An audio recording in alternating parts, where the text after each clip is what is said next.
नमस्कार, आप देख रहे हैं गांव की दुनिया और आपके साथ मैं हूं भारती उत्कर्ष जैन।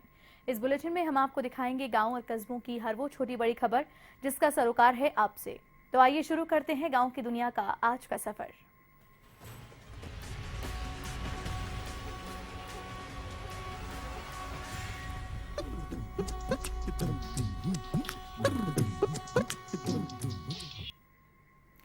सूरतगढ़ में किसानों की विभिन्न समस्याओं को लेकर शुक्रवार को 3 घंटे तक मानकसर चौराहे पर किसानों ने राजमार्ग जाम किया। हाईवे जाम के चलते यात्रियों को परेशानी उठानी पड़ी। भगवानसर रेलवे फाटक से यात्रियों को सामान सहित पैदल ही शहर के लिए आना पड़ा। राष्ट्रीय राजमार्ग जाम के मद्देनजर पुलिस व प्रशासन की ओर से सुरक्षा के कड़े बंदोबस्त किए गए। शुक्रवार दोपहर 12 बजे किसान मानकसर चौक पर एकत्र हुए थे। यहां किसानों ने केंद्र सरकार के खिलाफ नारेबाजी करते हुए टायर जलाकर रोष प्रदर्शन किया। सभा में वक्ताओं ने कहा कि केंद्र सरकार किसानों के साथ सौतेला व्यवहार कर रही है। पूर्व में किसानों के हित में किए गए वायदे को निभाने में आनाकानी कर रही है। इसे लेकर किसानों में रोष है। वक्ताओं ने कहा कि मांगे पूरी नहीं होने पर आंदोलन को और तेज किया जाएगा। इस मौके पर पूर्व विधायक पवन दुग्गल, किसान नेता शिवपत मेघवाल, राकेश बिश्नोई, सत्यप्रकाश सियाग, गगन वेडिंग, ओम राजपुरोहित, राजू जाट, कालू थोरी आदि ने विचार रखे। जाम में श्री विजयनगर, अनूपगढ़, घड़साना व सूरतगढ़ क्षेत्र के किसान शामिल हुए। पुलिस प्रशासन की ओर से रिलायंस पेट्रोल पंप पर नाका लगाकर यातायात को शहर के बीच से निकाला गया। चक्का जाम के मद्देनजर रायसिंह नगर के additional SP Bharatraj, Suratgarh DSP Onar Singh, ADM Chandmal Verma आदि उपस्थित रहे। शुक्रवार को जाम के मद्देनजर करीब 200 पुलिसकर्मियों का जाप्ता तैनात रहा। इसके अलावा चिकित्सकों की टीम, मई एम्बुलेंस, दमकल गाड़ी की भी व्यवस्था रही।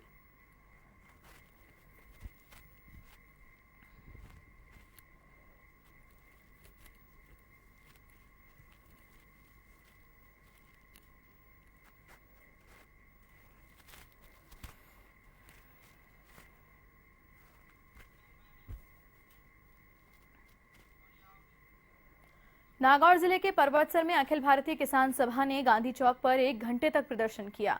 किसान नेता रामदेव ऊटवाल ने बताया कि सरकार किसान विरोधी है, किसानों की नहीं सुनवाई हो रही है और न ही उसकी फसल का सही मूल्य भी मिल रहा है। किसानों ने सरकार के खिलाफ नारेबाजी कर किसानों के कर्ज माफ करने की मांग की। फसलों का उचित मूल्य निर्धारण करने सहित अपनी विभिन्न मांगों को लेकर राज्यपाल के नाम ज्ञापन भी सौंपा तथा सोमवार को पुनः धरना प्रदर्शन कर चक्का जाम की चेतावनी दी।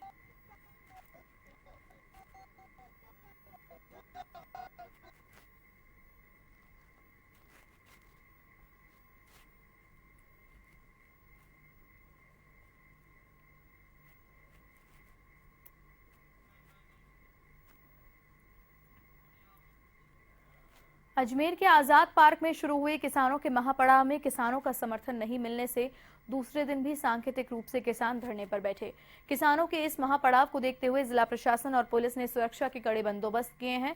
भारतीय किसान संघ के बैनर तले इस महापड़ाव में संभाग से हजारों की संख्या में किसानों के आने का दावा किया गया था, लेकिन महापड़ाव की हवा उस वक्त निकल गई जब महापड़ाव में किसानों के अधिक संख्या में नहीं आने के चलते ये महज एक सांकेतिक धरने में तब्दील हो गया।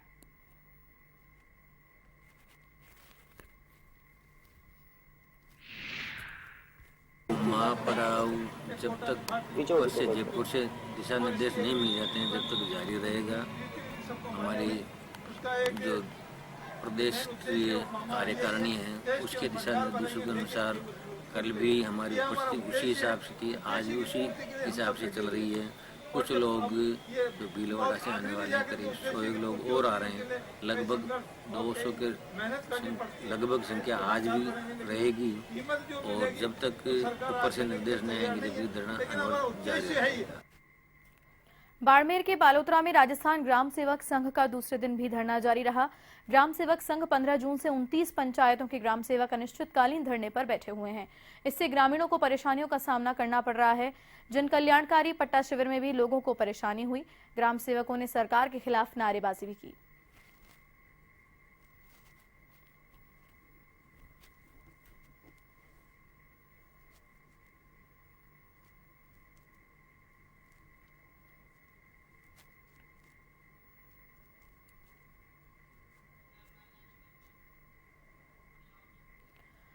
सीकर जिले के खंडेला में अपनी 11 सूत्रीय मांगों को लेकर अनिश्चितकालीन हड़ताल पर बैठे ग्राम सेवकों का धरना दूसरे दिन भी जारी रहा। खंडेला पंचायत समिति के ग्राम सेवकों ने सरकार को निकम्मी बताते हुए अपनी मांगे नहीं मानने पर आंदोलन की चेतावनी दी। धरने पर बैठे पंचायतों में जहां कामकाज ठप रहा तो वहीं लोगों को अपने काम करवाने में भारी परेशानी उठानी पड़ी। मुख्य मांगों में ग्राम सेवकों का पदनाम बदलकर ग्राम विकास अधिकारी किया जाए, ग्राम सेवकों के लंबित प्रकरणों का निस्तारण किया जाए, ग्राम सेवकों की ग्रेड पे 3600 की जाने सहित अन्य कई मांगे शामिल हैं। ग्राम सेवकों ने सरकार पर छल करने का आरोप भी लगाया।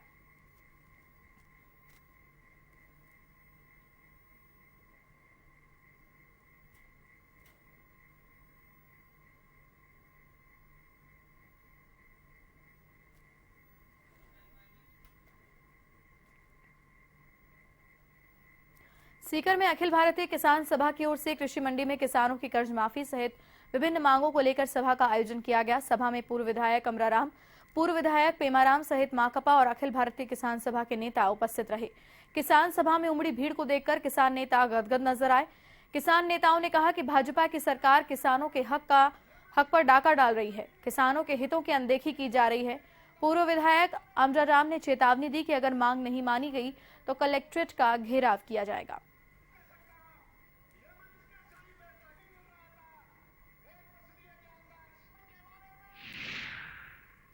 जून को पूरे देश में किसान सड़कों पे हैं और उसकी प्रमुख मांग है इन किसान विरोधी नीतियों के कारण जो किसान पे कर्जा हुआ है वो कर्जा माफ हो और दोबारा कर्जा नहीं हो। वो स्वामीनाथन आयोग की रिपोर्ट जो किसान की लागत की 1.5 गुनी कीमत देने का वायदा जो मोदी ने किया था 2006 में रिपोर्ट आने के बाद 8 साल तक यूपीए कांग्रेस की सरकार रही, उसने लागू नहीं किया। अब जो वायदा आज से ठीक 3 साल पहले मोदी ने किया था उसने भी सुप्रीम कोर्ट में हेल्पनामा देकर के इसको लागू करने से मना कर दिया। अजमेर जिले के अनूपगढ़ तहसील में सरपंच के तानाशाह रवैये के खिलाफ ग्रामीणों ने जिला कलेक्टर को पंचायत राज्य मंत्री के नाम ज्ञापन सौंपा। ग्रामीणों ने बताया कि रूपनगढ़ के सरपंच भगवान दास लखन द्वारा वहां की ग्राम पंचायत की किराए की दुकानों में दुकानदारों को परेशान किया जा रहा है। कालूराम ने सरपंच भगवान दास पर आरोप लगाते हुए कहा कि सरपंच बेवजह इन किराएदारों को परेशान करके न सिर्फ नियम विरुद्ध जाकर इनकी दुकानों को खाली कराने पर तुले हुए हैं, बल्कि कई बार इनको डरा धमकाकर दुकानों से बेदखल करने पर भी उतारू हो चुके हैं। स्थानीय प्रशासन को सरपंच की शिकायत भी की जा चुकी है, लेकिन उसके बावजूद कोई कार्रवाई नहीं की गई।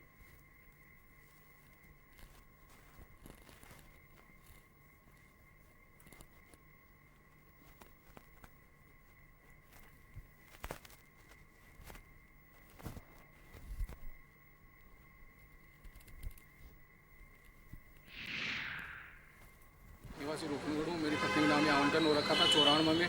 वर्तमान सरपंच ने भूतपूर्व सरपंच ने दोनों ने मिलकर पट्टे पे पट्टा जारी कर दिया। जिनको पट्टा जारी किया वो प्रभावशाली आदमी है और वो दोनों पति पत्नी के नाम पे जारी किया। कुछ ने मकान बताकर जारी किया, 200 रुपये का पट्टा जारी किया है और वो करोड़ों की भूमि है और दोनों राजकीय सेवा में कार्यरत है। पति पत्नी दिनेश सिंह चंदेल और कमलेश चौहान, उनके नाम पर पट्टा जारी किया। मैंने पुलिस में कार्रवाई की, पुलिस में सुनवाई नहीं हुई, तो आज कलेक्टर साहब को मैं ज्ञापन देने आई हूँ। राजपुर गांव में मकानों के ऊपर से गुजर रही बिजली की हाईटेंशन लाइन हादसे को न्योता दे रही है, लेकिन विद्युत विभाग इस ओर कोई ध्यान नहीं दे रहा।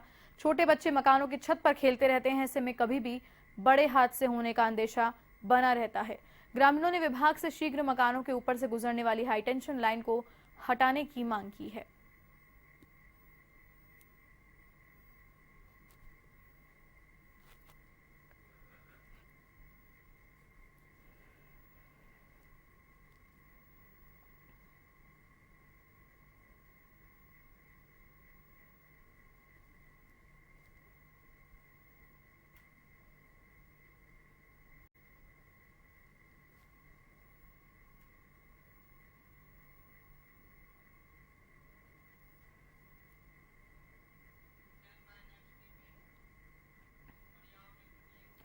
सुजानगढ़ के राजकीय उपजिला अस्पताल में डॉक्टर्स की कमी के कारण घायलों को रेफर किया जाता है।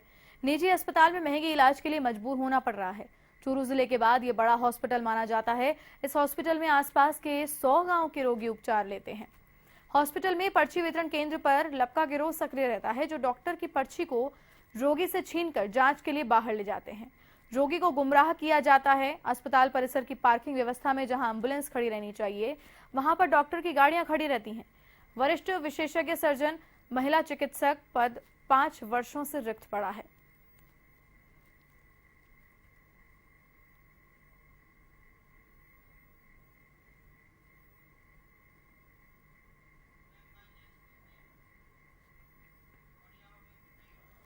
झुंझुनू के सिंघाना में आई तूफानी बरसात ने सिंघाना सहित आसपास के इलाकों में जमकर तबाही मचाई। तेज हवा के साथ आई बरसात से सैकड़ों से ज्यादा पेड़ धराशायी हो गए। बिजली के पोल टूटने से इस क्षेत्र में बिजली सप्लाई बंद हो गई। अंधर से रेलवे कॉलोनी के पास बसे घुमंतु जाति के लोगों के कच्चे मकान उड़ गए। अंधर ने 5 कच्चे मकानों को पूरी तरह से नष्ट कर दिया। तेज आंधी की वजह से कई पेड़ टूटकर सड़क पर गिर गए। इससे आवागमन भी बाधित रहा।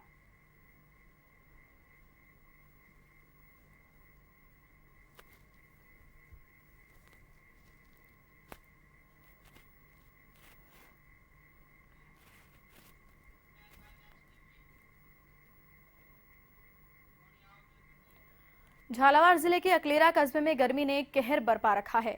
गर्म लू के थपेड़ों से लोग परेशान हो रहे हैं। झालावाड़ सड़क मार्ग से वाहन नदारद हैं। गर्मी के कहर से लोग घरों में बैठे हैं।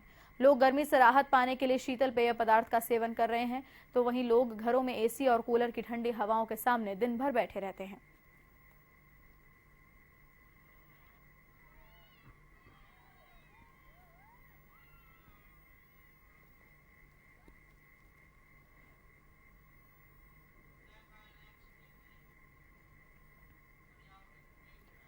भरतपुर में राजस्व कर्मियों द्वारा 11 सूत्रीय मांगों को लेकर तीसरे दिन भी धरना जारी रहा। इस दौरान जिलाध्यक्ष सत्यवीर सिंह ने कहा कि राज्य सरकार द्वारा 11 सूत्रीय मांगों की निरंतर अनदेखी की जा रही है।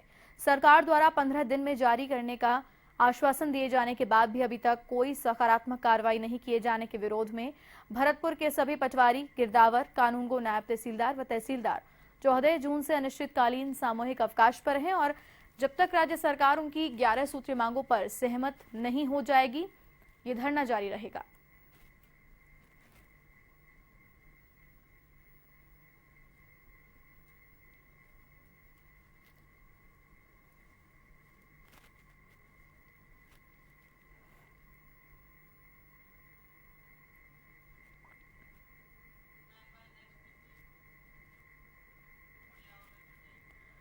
सांभरलेक पंचायत समिति कार्यालय के बाहर ग्राम सचिव दूसरे दिन भी ब्लॉक अध्यक्ष राम प्रसाद गुप्ता के नेतृत्व में अनिश्चितकालीन धरने पर बैठे हैं। पंचायत समिति सांभरलेक के अधीन आने वाली पंचायतों के सचिवों ने प्रदेशव्यापी आह्वान पर अनिश्चितकालीन कलम बंद धरने पर बैठकर प्रदर्शन किया। ब्लॉक अध्यक्ष गुप्ता ने बताया कि हमारी 11 सूत्रीय मांगों का लिखित में समझौता नहीं होने तक धरना जारी रखेंगे, जिनमें ग्राम सेवक का पदनाम ग्राम विकास अधिकारी किया जाए, साथ ही ग्राम सेवकों की लंबित पेंशन प्रकरणों की शीघ्र निस्तारित करने व ग्राम सेवक की संवर्ग की ग्रेड पे 3600 की जाने जैसे आदि मांगों को लेकर धरना जारी है और सरकार की ओर से इन मांगों को नहीं मानने तक इनका धरना जारी रहेगा।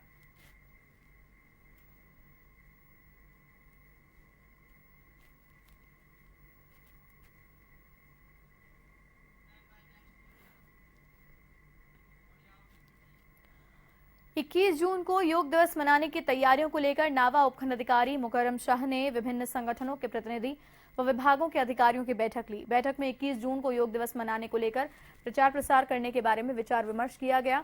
साथ ही रोजाना सुबह 6 से 7 बजे तक योग शिविर लगाने की भी जानकारी दी। योग शिविर का मुख्य उद्देश्य शरीर को स्वस्थ रखने व बीमारियों से लड़ने की क्षमता उत्पन्न करना है। 21 जून को सुबह 6 बजे से 7 बजे तक नगरपालिका ग्राउंड में योग शिविर आयोजित किया जाएगा, जिसमें प्रशिक्षित योग गुरु द्वारा योग कराया जाएगा।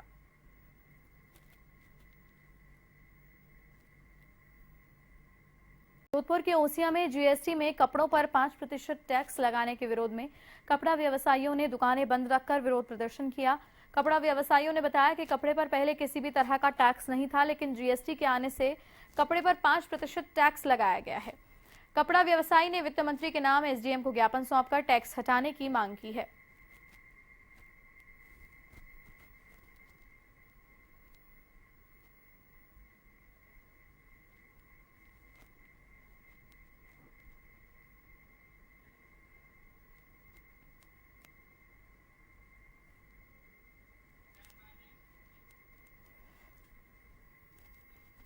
कोटा के मोडक स्टेशन पर एक घर में बाइक चुराने की नियत से चोर घुस गए।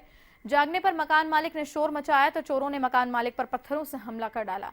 अपने बचाव में मकान मालिक ने भी चोरों पर भी पत्थर फेंके, जिससे मकान मालिक और चोर दोनों ही घायल हुए। चोर के दो साथी अपने घायल साथी को अंधेरे का फायदा उठाते हुए ले जाने में सफल हो गए।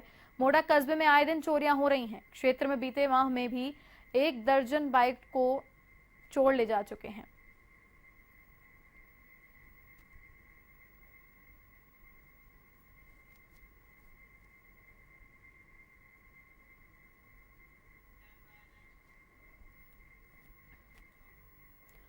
झालावाड़ के मनोहर थाना कस्बे में सामुदायिक स्वास्थ्य केंद्र में नियुक्त डॉक्टर मुकेश मीणा के मकान को सोना देखकर चोरों ने निशाना बनाया। सोने के जेवर सहित एलईडी को चोर ले गए।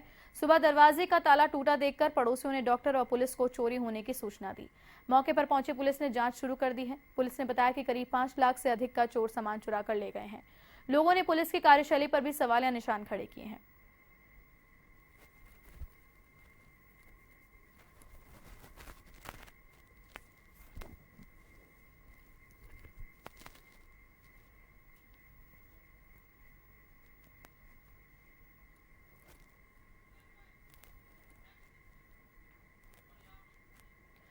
नागौर जिले के जायल के अरसिंगा गांव में कुल्हाड़ी से हमला कर युवक की हत्या कर दी गई। आरोपियों ने युवक के शव को पानी के हौद में डाल दिया।